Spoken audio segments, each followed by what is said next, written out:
বিষয়টা হচ্ছে যেখানে প্রায় 35% মুসলিমের বাস পশ্চিম বাংলায়, এই মুসলিমদের যে আবেগ বাবরি মসজিদ নিয়ে 6 ডিসেম্বর আসলেই মুসলিমরা অনুতাপের সঙ্গে সেটা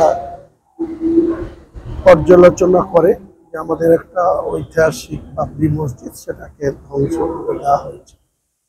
তাই আমি নিজের থেকে উপস্থাপনা করেছি যে আগামী দিনে মুর্শিদাবাদের জেলার মধ্যে বহরমপুর থেকে রেজিনগর যে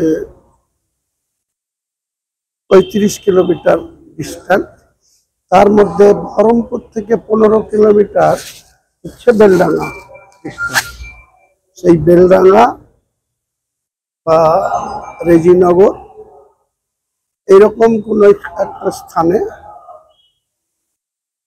2 একর জায়গা মিনিমাম, অর্থাৎ 6 বিঘা, তার বেশি হলেও হতে পারে, কম হলে হবে না, এরকম একটা জায়গা ক্রয় করে একটা বাবরি মসজিদের ট্রাস্টি তৈরি করে মুর্শিদাবাদ জেলার বিভিন্ন মাদ্রাসার যারা পরিচালনা করেন, মাদ্রাসার সেক্রেটারি, প্রেসিডেন্ট, এছাড়াও অনেক মুসলিম সম্প্রদায়ের বিভিন্ন প্রভিশনে যারা থাকেন তাদের নিয়ে একটা বড় আকারে বাবরি মসজিদের ট্রাস্ট তৈরি করা। मस्जिद बोलिए, मदरसा बोलिए, माने मज़हर बोलिए, ये तो हो ही रहा है।